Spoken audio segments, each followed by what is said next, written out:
Sono 263 i nuovi contagi registrati nelle ultime 24 ore in Calabria e si registra un nuovo decesso. Coinvolgere i medici di base e i comuni per accelerare nella corsa alla vaccinazione. La Calabria si organizza per recuperare il ritardo accumulato. Non v'è dubbio, l'area dell'Alto Ionio Cosentino preoccupa per l'alto numero dei contagiati in regione. Grande attenzione rivolta al mondo della scuola. Sperlì visita la sede del 118 di Cosenza. È impossibile lavorare in queste condizioni, occorre dotare il servizio di una sede idonea. I carabinieri di Serra San Bruno individuano il nascondiglio di un latitante. L'uomo, alla vista dei militari, tenta di fuggire sui tetti. Buonasera dalla redazione del TG10, dunque in apertura il punto sui contagi con il consueto bollettino della regione. Sono 263 i contagi registrati in Calabria nelle ultime 24 ore su 3.129 tamponi effettuati. Questi i dati giornalieri relativi all'epidemia comunicati al Dipartimento Tutela della Salute. I casi confermati oggi sono così suddivisi: Cosenza 75, Catanzaro 51, Crotone 4, Vibo Valentia 49, Reggio Calabria 84. I pazienti in reparto sono 274, mentre aumentano a 22 i degenti in terapia intensiva. Oggi si registra un nuovo decesso a Reggio Calabria che porta a 578 il totale delle vittime dall'inizio della pandemia. Parliamo di vaccinazioni. La Calabria deve recuperare i ritardi accumulati, così si pensa di coinvolgere anche i medici di base e i comuni proprio per accelerare. Sentiamo. Proseguono gli incontri della task force dell'ASPA di Cosenza per organizzare i servizi sul territorio e accelerare nella corsa alle vaccinazioni. È in corso la fase di richiamo per chi ha già ricevuto la prima dose del vaccino. 2 giorni fa infatti sono arrivate ulteriori fiale del vaccino Pfizer, mentre per il prossimo 1 febbraio dovrebbe arrivare la prima quota del vaccino Moderna.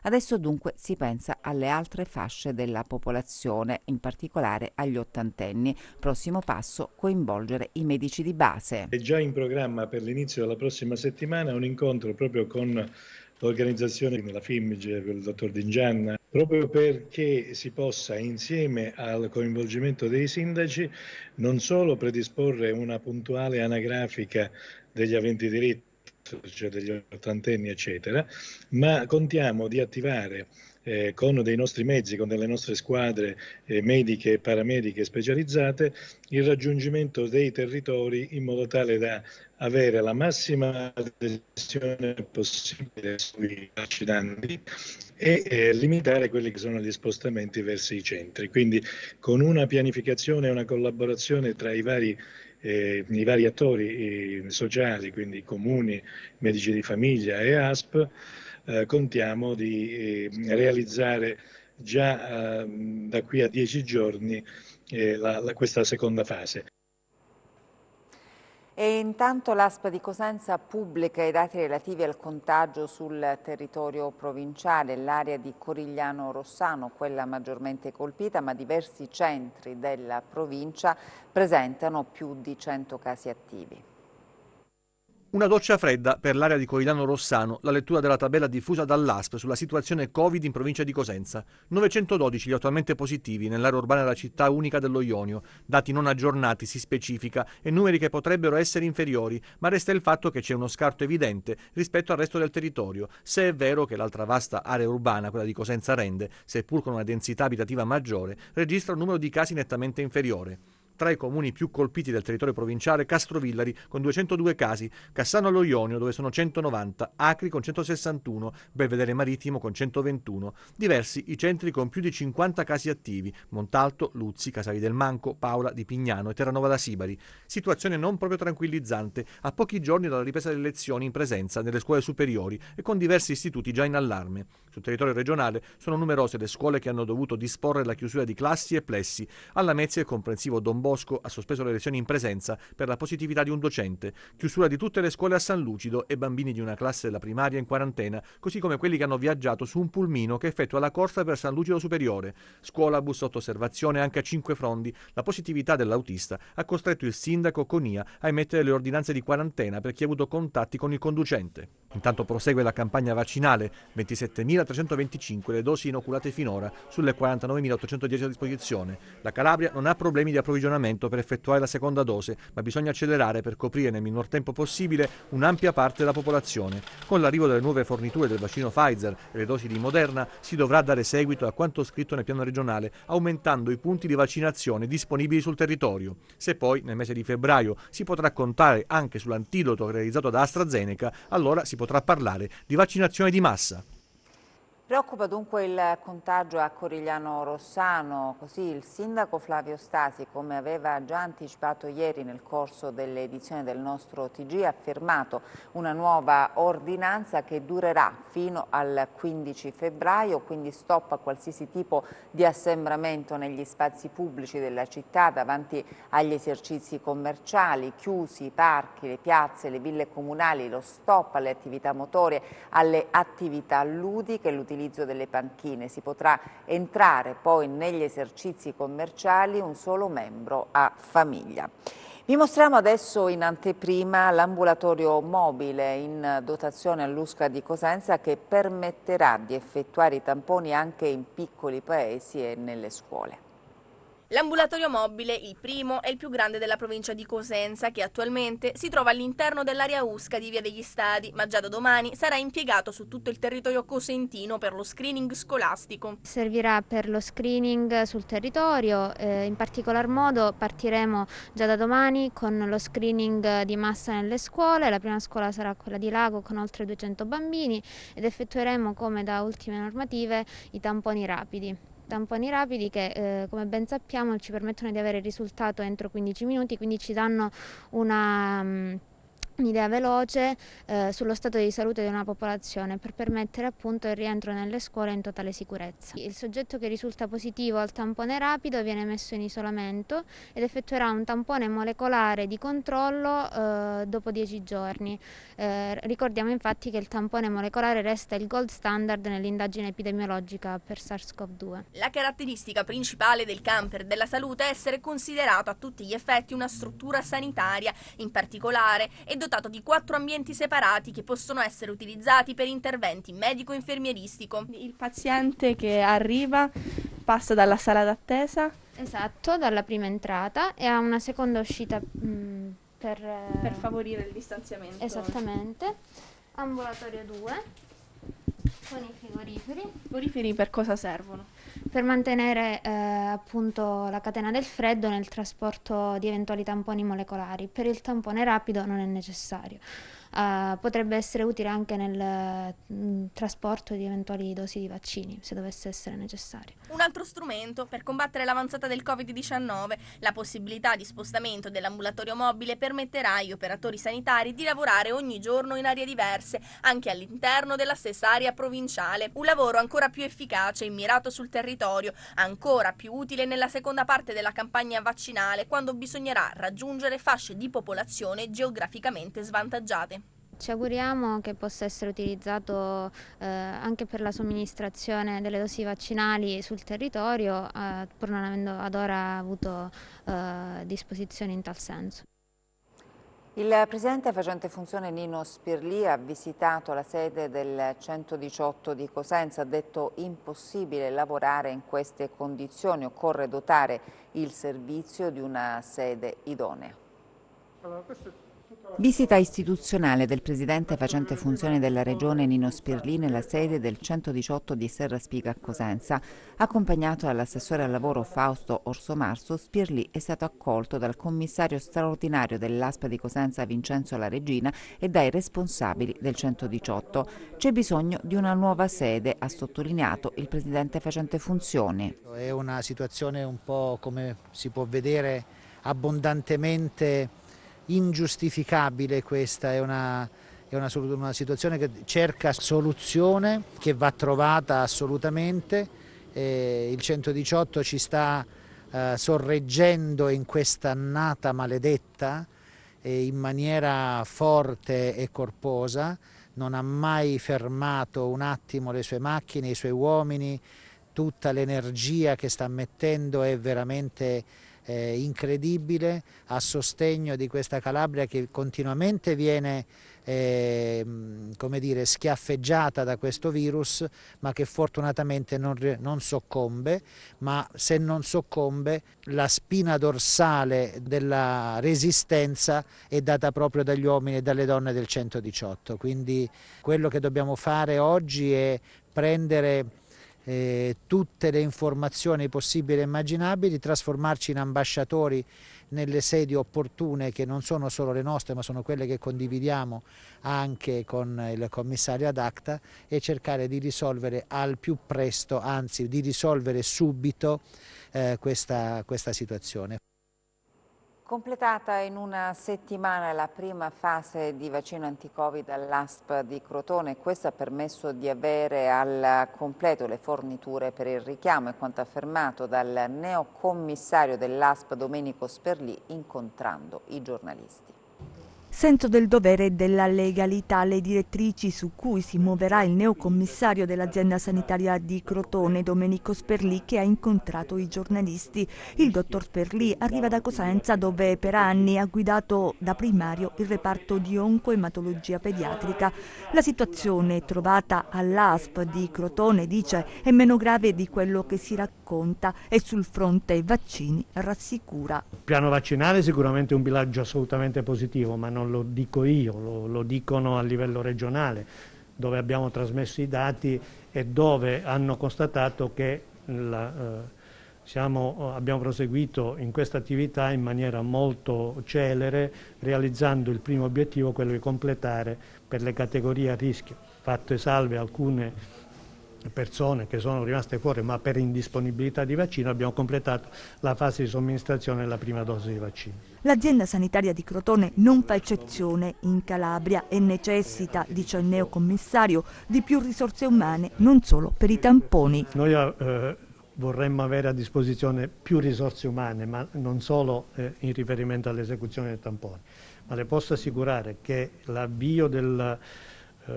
strumentazione, quindi del funzionamento di tutte le strumentazioni per l'esecuzione dei tamponi è stato fatto seguendo tutte le regole, anche le regole di sicurezza dell'ambiente di lavoro, perché sono state interessate gli enti preposti che hanno dato il nulla osta perché ciò accadesse. Quindi guardiamo il risultato, non guardiamo poi come siamo arrivati al risultato. Se il risultato viene ritenuto un risultato positivo dalla popolazione, da tutti, io credo che bisogna porre l'accento su questo. Torniamo ad occuparci della frana che ha interessato il centro storico di Rottagreca, ancora in corso la conta dei danni, mentre il sindaco fa sapere che il comune chiederà lo stato di calamità. Vanno avanti i lavori per ripulire le strade dal fango e dai detriti a Rottagreca, comune del Cosentino, dove a causa del maltempo dei giorni scorsi si è verificato uno smottamento di terreno. La frana, lo ricordiamo, si è abbattuta su parte del centro storico. Attualmente sono 15 gli abitanti che non possono far rientro nelle proprie abitazioni. Il sindaco Giuseppe De Monte fa sapere che chiederà lo stato di calamità naturale. In corso ancora la stima dei danni, necessario per sapere quali e quanti sono gli interventi da attuare. Dopo lo stop nelle trattative con i comuni di Guardia e Acquapesa, la Sateca ha incontrato i dipendenti. A rischio ci sono adesso 250 posti di lavoro. Dopo l'ennesimo scontro con i comuni di Guardia Piemontese e Acquapesa e il nuovo stop nelle trattative, la Sateca ha incontrato i dipendenti, i cittadini, gli imprenditori locali per fare il punto sull'avvertenza delle Terme Luigiane e ripercorrere le tappe della complicata vicenda. I sindaci hanno preteso che il rapporto concessorio dovesse improrogabilmente scadere al 30 novembre del 2021. Una scelta contraria agli accordi precedentemente stabiliti e anche irragionevole. È evidente che in queste condizioni, con un lasso di tempo così breve, pochi mesi, 4 mesi, nessun imprenditore è in grado di programmare un'attività, di fare investimenti e di garantire 250 posti di lavoro. I sindacati hanno chiesto un nuovo incontro in prefettura. La prefettura in queste ore ci ha garantito una convocazione, lì ribadiremo le nostre preoccupazioni.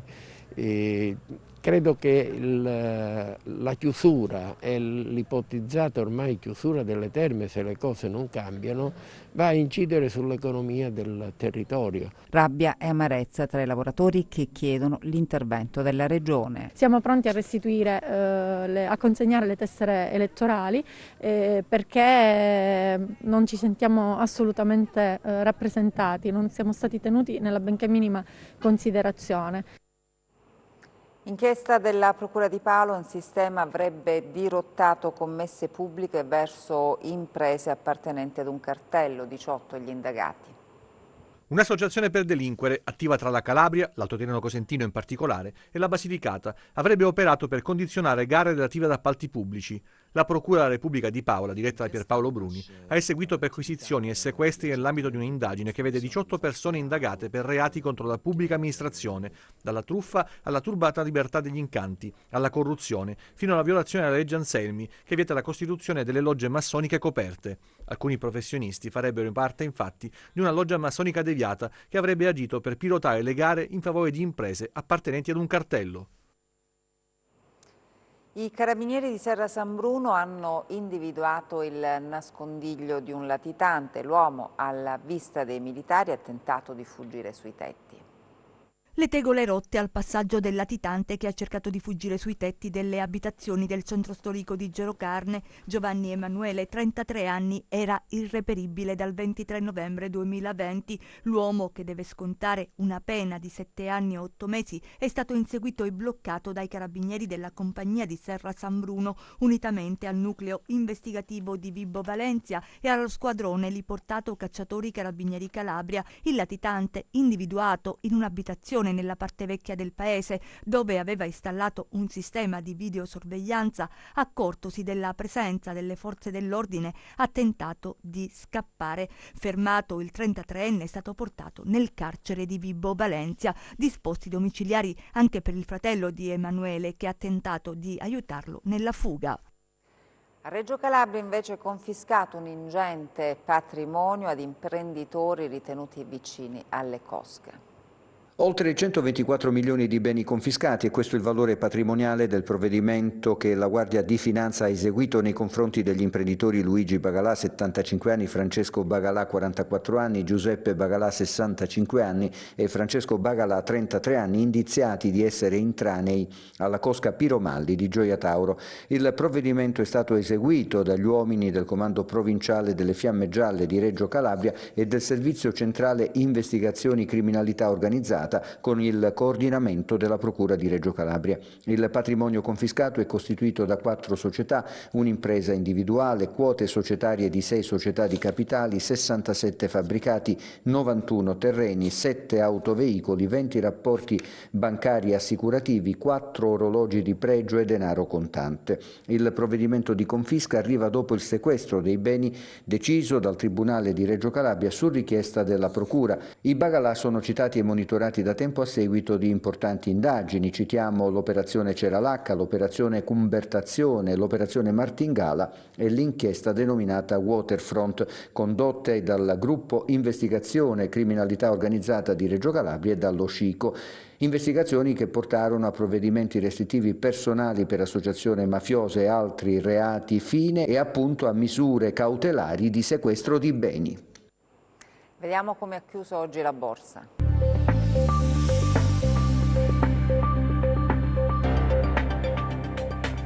Chiusura in calo per gli eurolistini, con Wall Street che procede in rosso in attesa della conclusione del meeting della Fed e dei conti di alcune big. In Europa tiene banco la disputa fra Bruxelles e AstraZeneca sulle consegne dei vaccini, con il colosso farmaceutico chiamato a motivare il taglio delle distribuzioni annunciato per il primo trimestre, dubbi che hanno pesato anche sulle valutazioni del Fondo Monetario Internazionale, che ieri ha rivisto le stime di crescita dei paesi europei. Secondo i commenti di un esponente della BCE, l'istituto ha tutti gli strumenti a disposizione per evitare un ulteriore apprezzamento della valuta. Intanto la pandemia ha superato i 100 milioni di contagi nel mondo. Il Regno Unito ha annunciato nuove regole per contenere la diffusione del virus, mentre la Germania ha tagliato dal 4% al 3% la previsione di crescita dell'economia tedesca nel 2021. In questo clima di incertezza il FTSE MIB di Milano chiude gli scambi in rosso dell'1,5%, in calo anche il DAX di Francoforte a meno 1,8%, l'Ibex 35 di Madrid a meno 1,4%, il FTSE 100 di Londra e il CAC 40 di Parigi a meno 1,2%. Oltre oceano riducono le perdite il Dow Jones a meno 1%, l'S&P 500 a meno 1,5% e il Nasdaq a meno 1,3%, in attesa dei risultati di Apple, Facebook e Tesla. Sul Forex l'euro-dollaro si deprezza a 1,21, in risalita il cambio tra il biglietto verde e lo yen poco sopra quota 104. Tra le materie prime hanno ripreso a salire le quotazioni del greggio, con il Brent a più 0,7% a $56 e il VTI a più 1% a $53,2 al barile. Sull'obbligazionario il BTP Bund si amplia a 119 punti base, con il rendimento del decennale italiano allo 0,65%. Tornando a Piazza Affari, chiudono in rialzo Dia Sorin a più 5,3% e Saipem a più 4,65%, che si è aggiudicata un contratto di front-end engineering design da parte di Renergen. Tra le peggiori del FTSE MIB, Interpump a meno 6,3%, Unipol a meno 3,8% ed Exor a meno 3,7%. Grazie e buon proseguimento di serata da Market Insights. Il tempo previsto per le prossime ore in Calabria.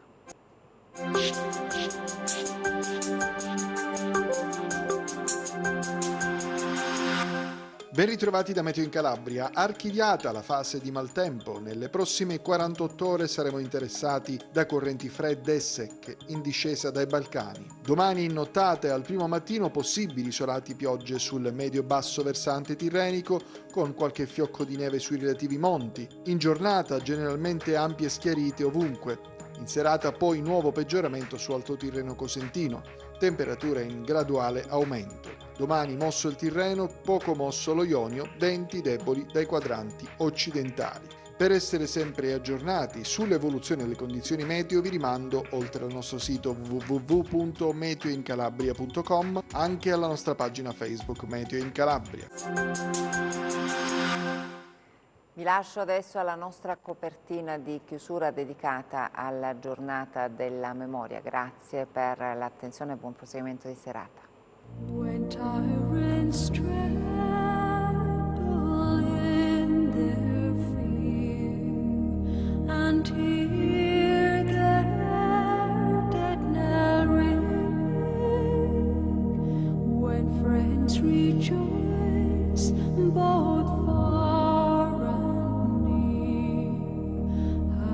Can I keep from singing in prison cell and dungeon vile? Our thoughts to them are winging when friends by shame are undefiled. How can I keep from singing?